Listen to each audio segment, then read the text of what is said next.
I personally feel like my contract with her as a soul was to get her out of that situation and her to give me a healthy body, which she has done.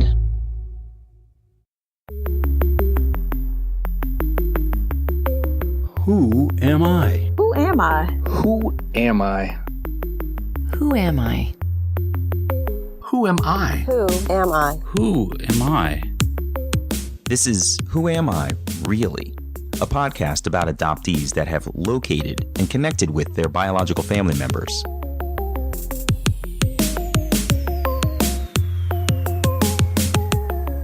Hey, I'm Damon Davis, and on the show today is Jennifer.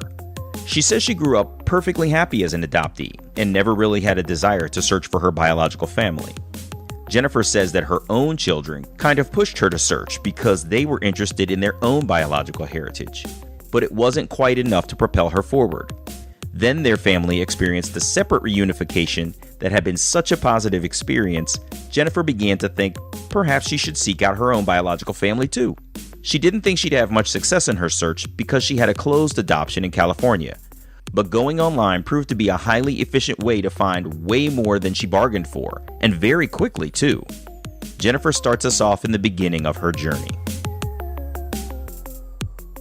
She always knew she was adopted, and her family was heavily involved with the Children's Home Society, so adoption was a comfortable topic in their home. I always felt like, oh, I'm adopted. I'm special. So Yeah. I felt very, very positive about it. You know, I know a lot of people don't. My brother didn't feel that way. But for me, I was always fine with it. So what happened for you that made you decide to search? I mean, you sound like you had a great upbringing. You were perfectly comfortable in adoption, so it wasn't as though there were some ringing alarms that were saying, hey, you need to go look for somebody. What changed your mind, or how did your mind develop into wanting to search? Well, initially, my kids wanted to know their biological background and any medical things that might go on that they, just didn't know about. And I said, oh, well, all right, I guess I'll kind of make an effort. So I wrote a letter to the Children's Home Society and said, if my mother ever wants to get in touch with me, please put her in touch with me. And of course, come to find out much later, my mother had written a similar letter, but they never put us in touch with each other. Oh, no. That was before the time of internet. So, fine. Time went by. That was in my 30s, late 20s, early 30s that I did that. But really, I didn't have a big inclination to do that. But for some reason, I had to call LA County Records or something. And I called, and this woman says, you have a sister that's looking for you. And I said, what? I just didn't really believe her because they can't tell you that stuff. So I wrote down her name on a little scrap of paper and lost it. Oh, and no. I didn't, it just wasn't the right time in my life. I didn't really want to have to deal with all that. But it actually was my sister that did try to get in touch with me. And she died before I met her, so it was unfortunate, but she was the next youngest sister. And she did think she saw me once in San Diego because I look like the family. Is that and that right? was entirely possible because that's where I lived and she lived at that same time. That's incredible. But anyway, it's interesting. It's a side story. The next time Jennifer really thought about reunion involved her son and his own reunion. He had fathered a child when he was a teenager, and now the idea that a reunion could be a positive experience had motivated her a little more. I wasn't told for 2 years after that happened. And, we all wrote letters to this girl child, and put them in her attorney's office in case she ever wanted to find out more about our family. Wow. Well, the attorney's office burned down, so she never got any letters. But one of the people in her family knew the mother, and she said, would you like to get in touch with your parents? And she said, when she was 19, 18, she said, yeah, I would. She got in touch with my son, and I met her, and I met my baby granddaughter that my son had just got married. I met them at the same time. And it was such a positive experience. I thought, oh my God, that's really great to, that I should maybe look for my mom again. Now the internet's, functioning. So it was in, maybe, I can't remember. I'm bad on years, but that's okay. In the later 2000s, but it was about 9 years ago that decided I'd sit down at the computer and inquire. And in about 36 hours, I had this whole family tree that was huge. Really? Huge. How did you do that? I mean, like you said, the internet is kind of immature not too long ago. How did you go about your search for them online? I went on a site called Cousin Connect. Mm-hmm. And whoever I got connected with, she happened to have 1 year of LA County birth records on microfiche. So she said, this is your mother. These are all the people you might be related to, blah, blah, blah. And I'm like, you can't know that. I have a closed California adoption. You have to search for years or whatever. And that was my idea. And she said, no, really. Here's the microfiche. And she showed it to me. That's I was amazing. like, oh my God. Wow. Your heart must have just been soaring. That must have been amazing for you. It was amazing. I mean, it was shocking. Yeah. Especially because it wasn't just a mother, but, I'm the oldest of 10 children. So you can imagine that this is an overwhelming experience to find out you have 9 siblings and, cousins. Like all of the family had like 9 kids, 10 kids. So, and my mother was from 6 kids that had 10 kids. So it was really a huge, huge family. I'd been married a few times, so I have all these other families, family that adopted me. So it was just a little bit frightening, actually, to think, oh, my God. Well, of course, you're not going to hesitate to try to get a hold of them to some extent, but it was kind of frightening. So Jennifer looked up her mother online, then called her. She left a general message in her voicemail that sounded more like a business solicitation, not leaving any clue that she was her biological daughter.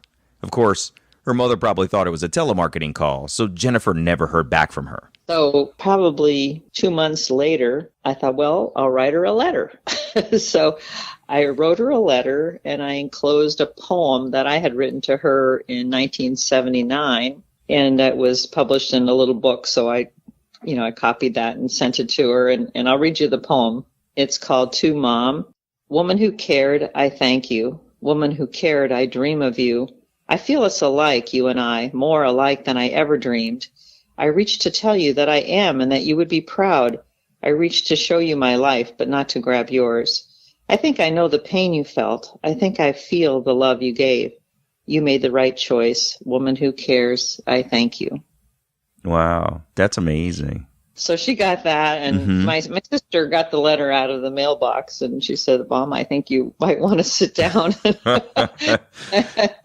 So I introduced. I said, if you don't want to get in touch with me, that's fine. I just want you to know that, I'm here, and I really appreciate you, what you did, and here's this poem I wrote. But if you do want to get in touch with me, here's my phone number and my address. So I guess my mom's knees buckled at the letter, and sat down outside, and she was just so grateful and so happy, and she prayed every day for all of her babies to come home to her. And of course, I was one of those babies, and I was the only one she gave up for adoption, but we had other sisters that were estranged for different reasons. Oh, that's fascinating. So you were one of 10. You were the only one that was given up for adoption, but still she had this need to connect with others because they had been sort of separated from her for a variety of reasons. So she had experienced a lot of loss with her children. Yes, she did. Oh, man. But it's a very close family overall. I mean, obviously the family had tragedies and things that separated them, and, just the traumas of growing up and the way they were raised, and, being 9 kids and trying to make ends meet and feed everybody and supervise everybody. It was a difficult situation. After receiving the heartfelt letter, Jennifer's mother called her. They spoke for more than an hour, did a lot in that first month. And then they decided to meet one another. And so we set up a 6-day visit, and I took off with a suitcase full of my childhood pictures, and she had 3 boxes of pictures from all the kids. My son says, Mom, what if you don't like her? 6 days is a long commitment. Yeah. I said, it'll be fine. So by that time, she'd given me some history on my sisters, who always knew about me, my sisters and my one brother. And how is it that they always knew about you? What was the circumstance that allowed that to happen? She told them about me, and of course she told them I was adopted by a movie star. That's so funny. So that was kind of interesting. We both had myths on our sides of where I was and where they were. We were actually didn't grow up that far from each other. They were in Chatsworth and I was in La Cañada. Wow, so you were close to each other.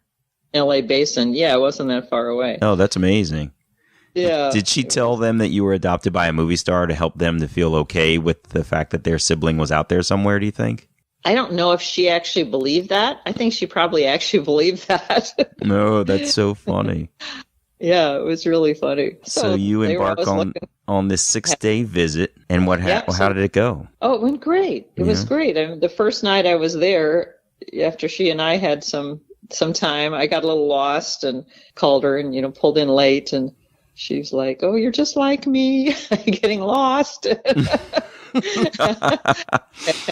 And she opened the door and she said, "Should we cry?" And I said, "No, let's just laugh. Let's have a good time." That's awesome. Really cute. That's hysterical. It was amazing, the coincidences, because at the time I owned a business called Seven Sisters Auto, and I had 7 sisters. Really? So that was freaky. And then my subsequent business is called Angel's Rest, and one of my sisters' name is Angel. What? And my brother Greg lives 2 minutes from where I used to live in San Diego. So it's really? Like they were just my maiden name was Collins, and my sister's married name was Collins. So there were just all these little coincidences. Oh, and my mother that adopted me, she went by Eleanor, but her name was Florence Eleanor Collins, and my birth mother is Florence. Is that right? Burnett. Wow. Yeah, so that was weird. And they're both 5'2". Yeah, they both had a similar physique, and name was the same. And it was just like, I think the Children's Home Society had a funny idea, like they were playing a joke on us. That is so crazy. It's amazing how the universe puts these coincidences together. Some people think it's like these divine interventions. Other people just think that it's, coincidences of the universe, but it's amazing how this stuff just aligns to amaze us when we reunite with our families. It's unbelievable. Yeah. So that first night, looking at, I think 4 of my sisters were there, and just seeing them, and our eyes were all exactly the same. My mother's blue eyes. Mm-hmm. And it was like, wow, these are my people. I look like they do. So the first visit was a spectacular event. Jennifer had found her people, and over the years, she's gotten very close to the family. So I wondered how her adopted family took the news of this incredible reunion. I think I wouldn't have searched had my mother been alive. She had died in 1999, so I felt free from that point. And my dad had dementia, pretty severe dementia, but he lived 90 miles from my mother. From your biological mother? Yeah. Wow. So when I go back to visit him, at first I kind of just didn't tell him. I just say I'm going to go visit friends for a couple of days, and I would take off and go up to Chico where they lived and visit with them. And after maybe a year or two, I thought, I probably could tell Dad about this, and he might be okay. But with dementia, he was not okay. Oh, really? He just like, well, you could get mad at us, and then you have a whole new family. You wouldn't love us anymore. And is that part of why you didn't search while your mom was alive? Did you feel that she had a similar sentiment? No, I didn't. I just didn't feel the need to. And I also, just didn't want to give her the message that, something wasn't adequate with having my family who adopted me and loved me and gave me a good upbringing. Mm-hmm. Yeah. And we never talked about it. I just didn't feel like that would be a good thing to do for her. Yeah. You didn't want to rock a boat that didn't need rocking at all. It just really didn't. Yeah, you had a good upbringing. There was no need to sort of infuse uncertainty into your relationship with them. I get it. Totally understand. Yeah. And I never mentioned it to my dad again, but unfortunately he had a lady friend that had dementia, and she kept bringing it up. Oh, no. And then she kept telling me, oh, it hurts your dad so much. Oh, it's like, leave it alone. Yeah. But that's a whole nother story. You're thinking if you just let it go, we wouldn't keep talking about it. Yeah, exactly. He wouldn't be hurt because he wouldn't really remember. Yeah. What was your mother's reason for putting you into adoption? Did she reveal that to you? Oh, yeah. Yeah. She was, I think, 18 when I was born, maybe 17 when she got pregnant anyway. And she was in high school and she never finished high school. They sent her to a convent to be pregnant. But, in 1950, being a single mother was not okay, number two. But I think that the main reason was she had a pretty abusive stepfather and the home wasn't a good situation. And I personally feel like my contract with her as a soul was to get her out of that situation and her to give me a healthy body. So, and which she has done. So, I think we've been at peace with each other for years and years. There were no feelings of resentment and only love and inclusion. And she was just always on the phone, just say how much she loved me and how glad she was I was in the family and, all that good stuff. That's really amazing. So she went off to the convent to have you. And she named me after her two favorite nuns. Is that right? Yeah. That's so cute. Then after that, she never moved back home. So I think her brother helped her get set up and they did some traveling. But I think part of having 9 more kids was just to always that sense of needing to replace me. Mm-hmm. Yeah. Psychologically. That's fascinating. Wow. 9 more. Did she tell you much about your biological father? And did you try to look for him? She told me his name because one reason I didn't get adopted for 5 months was because they said that she had refused to tell them anything about my father. So they wanted to keep me in foster care to see if there was any mixed race or any health problems, or I don't quite understand their thinking on that in the 50s. But she finally told me his name and a little bit about him. But she said, I just don't really remember. He wanted to marry me and I didn't want to get married to him. And he came and visited her when my sister Linda was born and he thought that was his child, which of course it wasn't. Yeah, That was the only time I think they saw each other after I was born. And you didn't try to seek him out at all? I went online to see if a person with that name that was still maybe in the area, and I knew a little bit about the history of his family from what she said, if she remembered correctly. But I did find a man that had died when he was 74 with that name in that area. Mm-hmm. So I have no idea if that was actually him or not. Mm-hmm. And that's fine. I have so many families and now I have this huge family. Yeah, right. I just don't think I want another one. Although my granddaughter, the one that was adopted, not raised in our family, she and I have a good relationship, but she went on that adoption site where they test you genetically and say you might be related to all these people, right? Is it Ancestry DNA or 23andMe? Ancestry DNA. Mm-hmm. Yeah, she went on that and she got connected with my first cousin who I didn't know about. So he and I are corresponding now. So if I did that, I might actually find my dad's family. Mm-hmm. Since I know his name. So that's an idea. Yeah. I'm not in any rush to do that. I hear you. Yeah, you sound like you've made a lot of connections back to people that, one, you didn't even know existed, but two, you got probably, literally 10 times more people connected to you than you even anticipated. You probably feel exactly. Met your fill. A ton of people. Yeah, at my mother's funeral, I met one of the cousins, of their family of 9 kids. I met 4 or 5 of them. That was the first time I could actually allow myself to go down a level into cousins. I barely know my sisters and now their kids. I've gotten down to that level, but no, cousins, no. That's really deep. Go there. Jennifer has 9 siblings now, and her mother has since passed away. I asked her how things are in her biological family these days, and how her own brother had been impacted by her happy reunion. My sister Linda passed away, so I have 8 siblings out there. And I'm very close to my brother, who is 2.5 years older than my son. And he and my son get along really well. And my niece, Layla, his daughter, came and worked for me for 3 different summers. So that was an interesting thing because I didn't have any nieces or nephews in my family I was raised with. So all of a sudden I had actually nieces and nephews. So my mother had children with 4 different men. So all the children there were 6 children with the last husband. And all of those I'd say I'm close to. I can't help but wonder as I think about you and your adopted family and your comfort there, but your adopted brother's discomfort there. And then fast forwarding to where we are now, you've reunited with your biological family. Did your brother decide to embark on a search at all? Yes, he did. He decided with my positive experience that he'd go on Cousin Connect, I think. And he found out who his mother was and that she had died because she was a lot older than my mother. And she had 3 children with her husband, who she eventually married.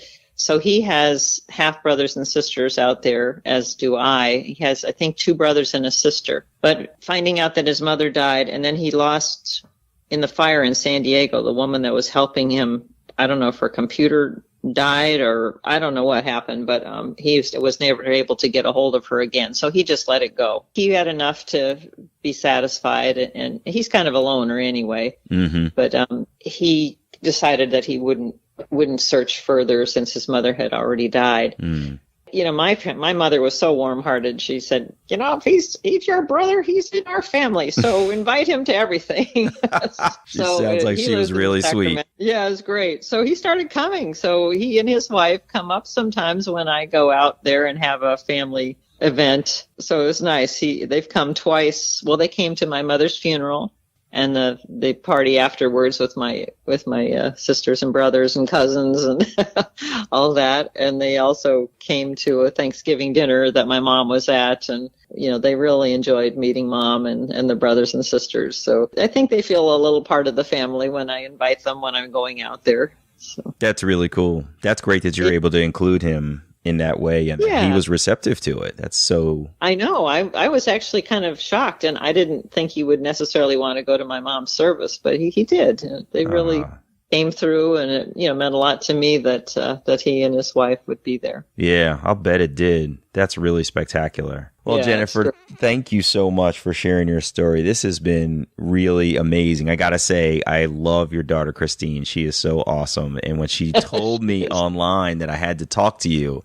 I was really excited to hear your story. So thanks for taking time to share this morning. I appreciate it. Oh, sure. Well, thank you for being interested in it. It is a good story, and with a very happy ending. I think that you open that can of worms and you get what you get, and it takes a lot of years to adjust. Yeah. It's been a very enriching experience, and of course, having this closure with my mother and knowing who my people are and knowing my biology and knowing, just things that you can't ever completely close the loop, I think, if you don't make that connection.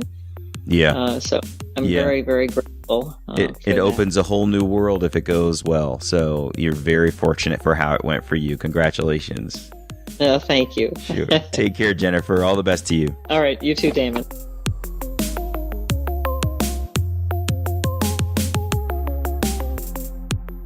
Hey, it's me. What a fascinating journey Jennifer had. I was excited to hear that right when she began her search, she learned a sister of hers was out there looking for her too.